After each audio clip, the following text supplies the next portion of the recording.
أعوذ بالله من الشيطان الرجيم بسم الله الرحمن الرحيم الحمد لله رب العالمين اللهم صل على سيدنا محمد عبدك ورسولك النبي الأمي وعلى آله وصحبه وسلم تسليما. Alhamdulillah. This is another in this series of short videos that I'm making available to all of you who've been with me for some time, working with me together, and as I put it before, working not just as therapists and clients, but as colleagues. And I say that, and I'm sincerely meaning that I do learn from you being there and from our connection. If it's a genuine connection, I believe with others, we do learn from that connection. In some cases, the connections that we get from other people, even in very short periods of time, can be so significant that they change the rest of our lives. And so just to go a little bit further on this principle of connection, we believe in transmission. And transmission and some of the realities that Allah has provided for us that have to do with our out-of-time soul are not necessarily representative in time, in fact. And I could go on with anecdotes and stories about the subjectivity of time and how much can be transmitted in one contact, in one moment, with some people in certain circumstances that may change our whole lives. That's for another time. Today, I want to talk a bit about some of the things based on what I've said before in some of these previous videos, if you've seen them, about the vastness of the self, about how complex it is, how it grows and develops from the time we're in our mother's womb, the 1,001 nights, as I put it, from the time we're in the last trimester of our mother's womb and the first 2 years of life, just before language comes in and a different sort of learning takes place, the vast memory that we develop of experience and sensation, or experience of being by sensation, that happens second by second, moment by moment, hour by hour, day by day, week by week, month by month, year by year, for years and years and years, up to this point in time in which we have accumulated within ourselves this enormous body and sense of who we are. We could say our identity, with all of its complex patterns, all of its information, and the information, much of which will stay with us until the time, as Quran says, that when the day of judgment, our body speaks for us. So having reflected on that, or referred to that, which I've already spoken about, that vastness of the self also means an extraordinary complexity of the self. It's basically, we could say, the developing of a universe, and it's a universe already.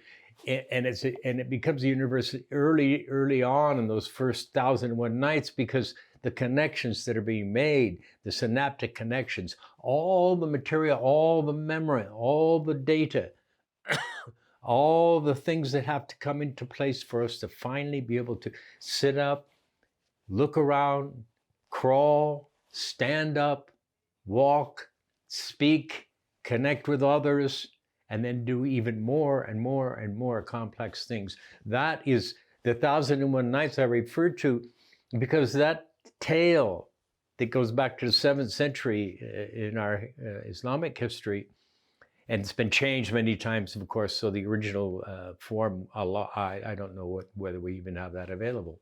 But the point being that all that we learn is based on, it's predicated on what we learned previously.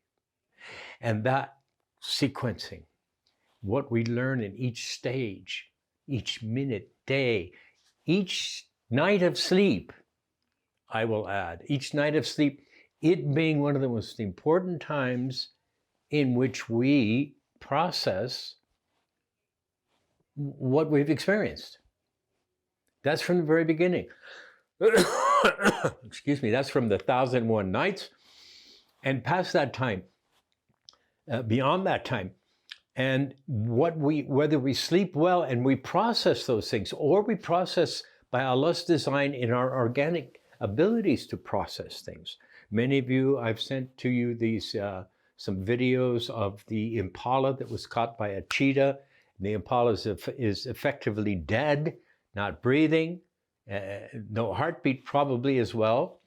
And we mammals are capable of doing that for long periods of time as a survival mechanism at the very base part of our being.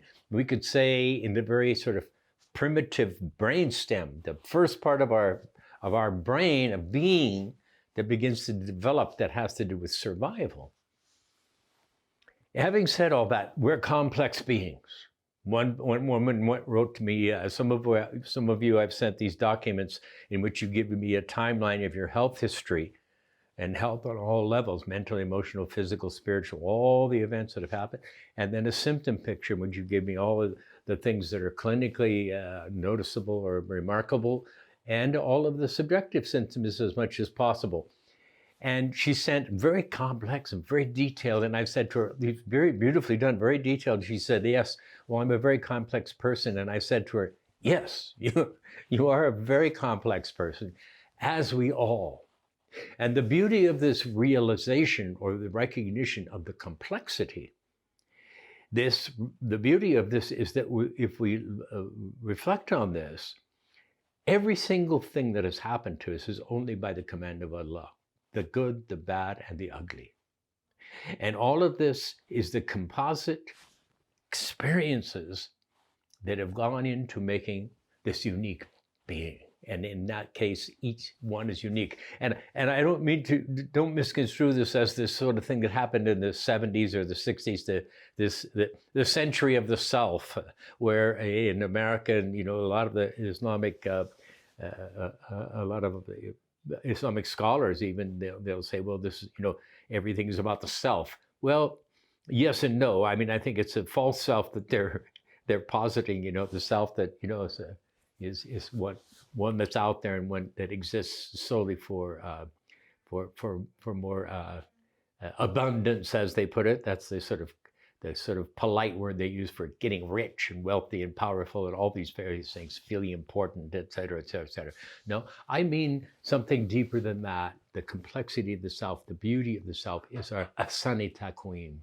That is our noble character that Allah's given us and placed us in, and the responsibility and the importance and the deep profundity of that to be as a human being in his creation and as a Khalifa for him in his entire creation, placing us at the center from a traditional point of view by the hikmas, but certainly not by doing that at a higher position necessarily than any of the things in the creation, or the animals especially, but higher degree of responsibility that we have for care for all of these things as stewards of even the stones and the rocks, things that we think are lifeless. No, they have life. So the complex being, I spoke a bit about that, the vastness of the self. And then it comes to this thing that I'd like to talk about today, which is one of the homeworks I give. And this homework is based on one of the main goals that we have, or that I have in working with anyone, is a goal of waking up, of becoming more present in the body. As I mentioned, that the Prophet ﷺ was understood by the Hakims to be the most present of beings, and by many people recognize. And much of the material we have from people about how he affected people indicated an extraordinary quality of presence. And what do we mean by presence? Presence is something very deep. It's not just something that it presents. It means that an amenable, congenial personality or something of that sort. It can be something very deep. And like I've said, we can get something from some people who have very deep spiritual realities just by being with them once. It's interesting that I remember once listening to a lecture by two famous people, and one person had written books. They'd both written books, and they were talking about the environment. And one person, this was in Santa Fe many years ago, and one person was saying these many things about the environment, and the other person came. It was time for their speech, and then when they came, she said 3 words or 3 sentences, and those 3 sentences they were as just as simple and just as true as all the things this previous speaker had mentioned. Those three went right to my heart. Now, what is that? Is that my own personal kind of resonance with what she said? Yes, probably so. But it's a heart reaching a heart. And this is what I'm getting at. This is the core of our being and the truth of our being reaches one another if those channels are open and our hearts are open for that to take place. And that's when extraordinary things can take place. I love this, the great story about the Prophet ﷺ, who was when he was at the Kaaba, and there was a man sent, and I don't recall his name, it's an Arabic name, and please forgive me, I think it was something like Fadullah or something, most of you may know that name, but he had a poison dagger. And he went to the Kaaba, and his intention was to kill the Prophet, astaghfirullah. And he had a poison dagger. And at some point, the story goes something like the Prophet at one point turned to him and said, called him by name. His name said, "What is it that you're holding? What you're conceding?" He says, "I'm here to visit the Kaaba and make tawaf with my Prophet." And he was lying. And the Prophet said to him once again, "What is it that you're concealing?" And he said the same thing. And then the third time, the Prophet put his hand on his chest. And when he put his hand on his chest, he said to him again, "What is it?" His name. "What is it you're concealing?" And the man suddenly then said, "Wallahi, when I came, you were the most hated person in Allah's creation. And now you're the most beloved in Allah's creation." And the point I'm making there is this principle of immediate transmission that happens, and the vastness of that, because it's something beyond data, outward semantic data. It's something greater than words. It's something that has to do with, I think some people would call that the secret. What did they call it? In alchemy, the thing that transmits the lead to gold, can change that element that can come into something. And that element has to do with the sincerity of the heart, and it has to do with the things that we can get from some people more than others. And that we have in ourselves as our inherent fitra and our first nature. And this is back to what I was saying. The remarkable thing is about all of this complex stuff, the good, the bad, and the ugly, this complex being that has been constructed over and over, that we identify as ourselves now. And I mentioned in one of the earlier videos, I mentioned how many people have come to me and they've said, "What's wrong with me? What's wrong with me?" They really felt something's wrong with them. They were led to believe that something was wrong with them, whereas the truth of the matter was everything around them was wrong, and their fitra was not in harmony with it. What they need to find is their asani taqweem, their pure nature, the true nature. What we were designed to be is what we seek. We seek this fulfillment of the asani taqweem, this noble character that we were imbued with by Allah's design as our role as human beings in his creation. So this complex being is unique.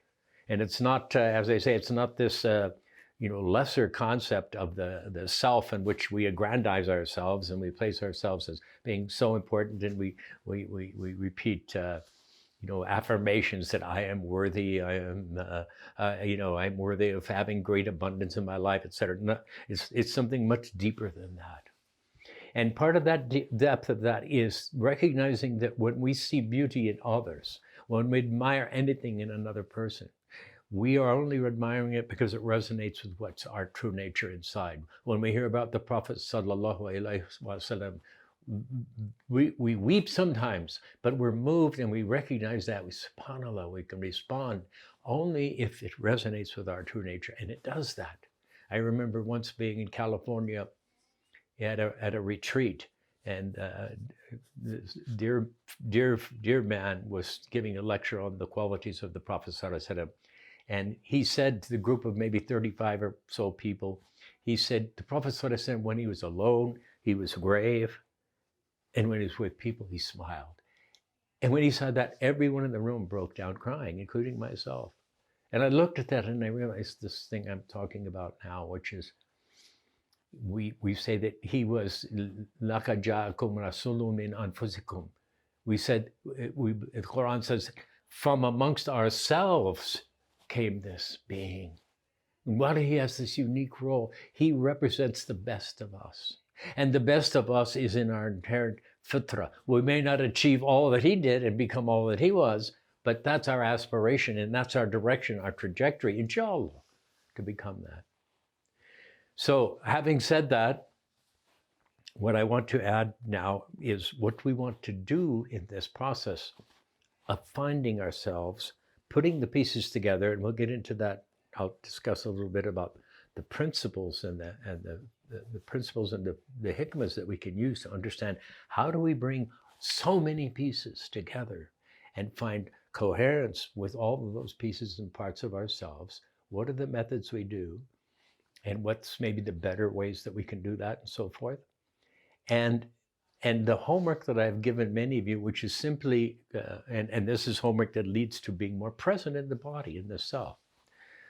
One of my beloved teachers, he said, there's two things we want to be able to do in this life. He said, we want to be able to ground ourselves on the earth. Jalaluddin Rumi said, our feet on the ground and our heads in the heaven. Samawati wal ard.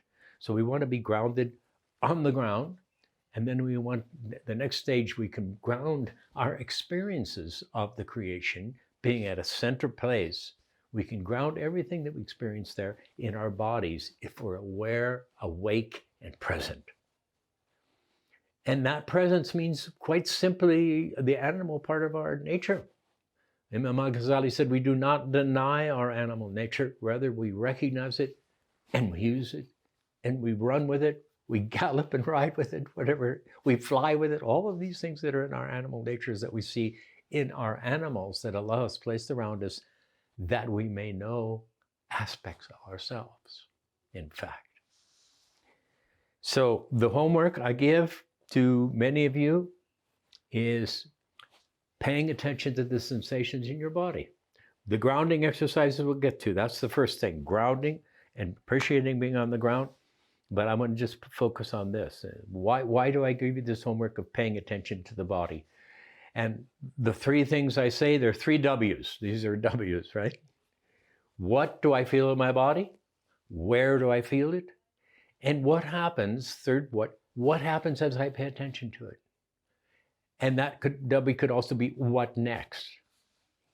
So, in principle, our bodies have this our physical body with its innumerable sensory nerves.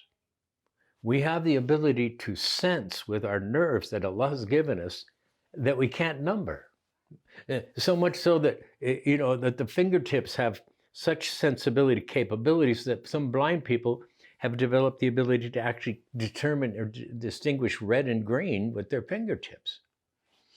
We believe that the Prophet ﷺ was the most sentient. He felt more than other people. His sensibilities were more developed than others. And that sensibility goes along with vision, understanding, intelligence, insight, wisdom eventually. If we use it and we can develop the ability to have that sensibility, or we could say also sensitivity, and manage it. So what I say to many people, this is one of the hikmas that's really important, and it's really important for any of you who don't recognize that your sensitivity is a strength. Your sensitivity is a strength. I cannot underline that enough. And that sensitivity then becomes a strength when you learn how to make use of it. It's like a very fine-tuned instrument that you have. And while it may have come from difficulties, it may have come even from abuse and neglect, wallahi, that's Allah's generosity and His mercy, is that His provision, our risk, our provision can come from places we least expect. That's from the Quran, from where we least expect. So these difficulties that you've had, that all of you, this is something I say to everyone that comes to me, the difficulties you had, don't be mistaken. They're not only just difficulties simply. No, they are the means by which you are being forged by Khaliq al-Bari al-Musawwir, by Allah who creates, fashions, and gives us with his generosity and his rahmah more than we often realize, and that we, in time, inshallah, we begin to realize as we see these things that were difficulties for us turn into fruit and become means of wisdom and knowledge that maybe we would not have had we not gone through the difficulties. And the good things, of course, also are gifts for us in the same manner. So, paying attention to what we feel in the body, what sensations. In principle, nowhere can we turn but there is the face of Allah. The good, the bad, whatever it is. Some of it's pleasant, some of it's good, bad, and ugly, as I say. In principle, if we're awake and aware, whatever it is we face, whatever it is we experience, there's a response that takes place inside. The modern neurologists, modern scientists, they call it neuroception or interoception.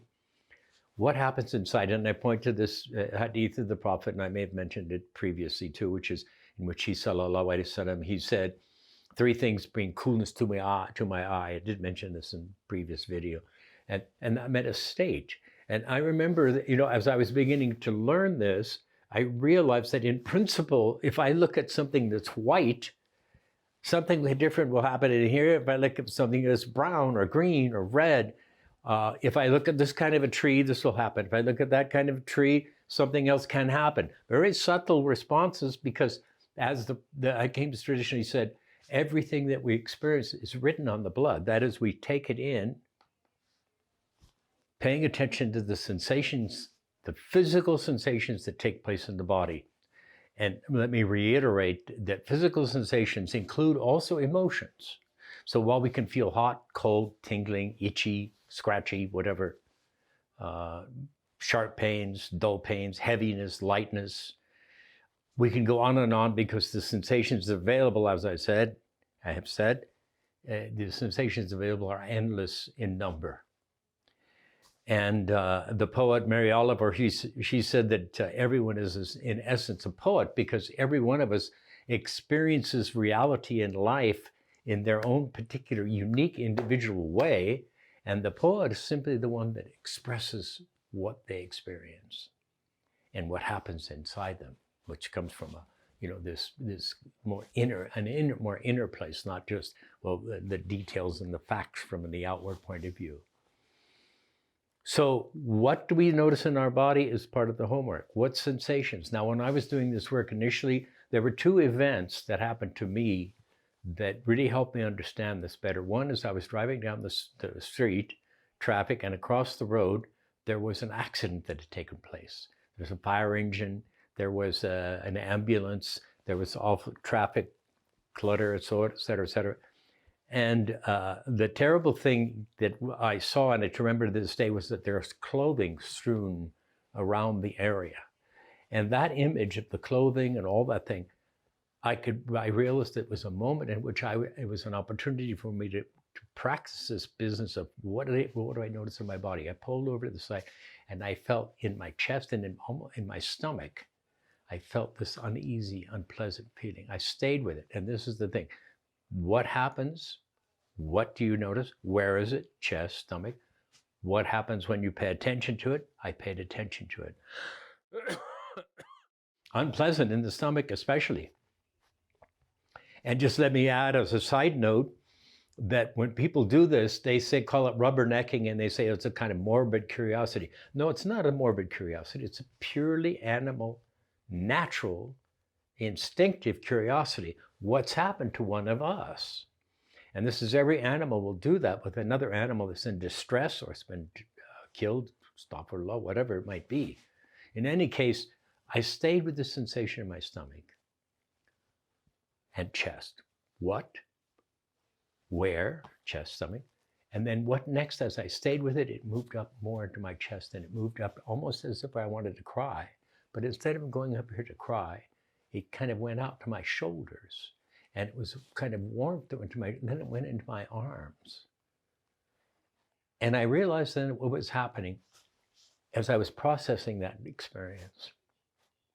And the evidence of it being processed was that it changed from this to this to this. And it went from the stomach and chest, a feeling of helplessness, to my arms, to this place. You know, we say a person is well armed. This is where we feel a degree of our personal power. Imam al-Ghazali said, we make wudu from our elbows down of this arms, because that's what the part of our being that we can lift our brothers and sisters from their difficulties, or we can give them embrace and hug them and give them love and affection. But we say a person is well armed, and we use our arms to defend, we use our arms to attack, all these things. So a well-armed person. And I often say also to people, I say the question that one of my children or grandchildren said to me one day, and said, "Grandpa, where do you know where generals keep their armies?" I said, "No," and they said, in their sleeveys. So in any case, having said that, that sensation, that experience transformed. Now, another example I can give that was the second example for me when I was learning this business was I walked out one day, and we have here in New Mexico cottonwood trees, which in the autumn, they don't turn to red and orange, they turn to brilliant golden yellow, all the leaves. I walked outside an enormous, maybe 50-foot tree, and the sun was on the behind it, and the sun was shining through. It was like a tree made of gold. And I looked at it, and this is another thing I'm pointing. Anything unusual or remarkable is an opportunity to develop this interoception, this inner sense and awareness, presence with reality, with what you're experiencing. I went to my body. I said, okay, where does this beauty, what happens if in my body? And what surprised me, it wasn't in my eyes, wasn't in my face, it wasn't in what I saw. It was all down my back. I felt it with my back, and it was almost like I had goosebumps, but something more subtle than goosebumps. Something down my entire back was activated. And I could say, in my own description, I could say I was seeing that tree with my whole body, and particularly with my back, which I thought was extraordinary.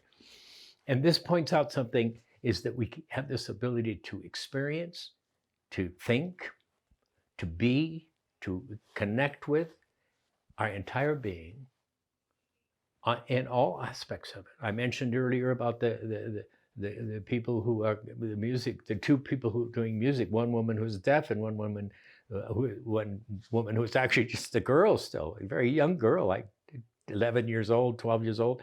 Both of them make their music, sing and play their music barefoot because they're feeling with their feet.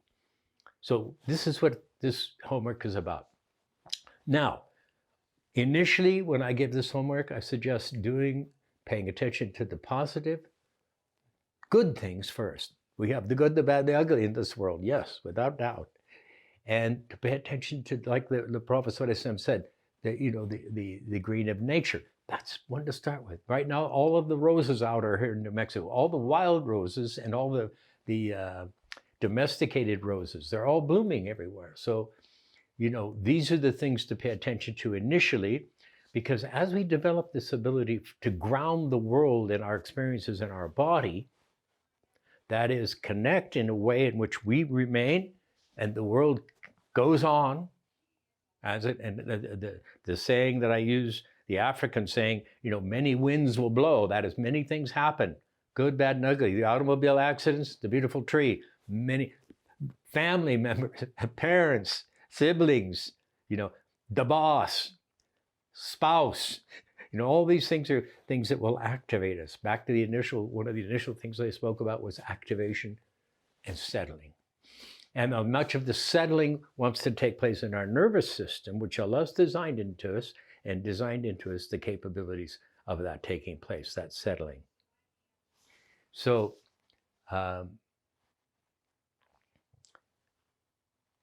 what do I feel in my body? Where do I feel it? And what next? And then pay attention primarily to the positive things and the resourceful things, whatever it might be, and what happens in your body. And the reason we do that is, as we do that, we become more capable of being with our body and with ourself, with our sensibility and with our sensitivity, that we can remain as the lion remained. And that sensitivity that I mentioned that was a weakness of us, that then as we do this exercise, gently, until we can finally get to the place where the more unpleasant things, we can stay with our body and notice what it is, what takes place there, and process it.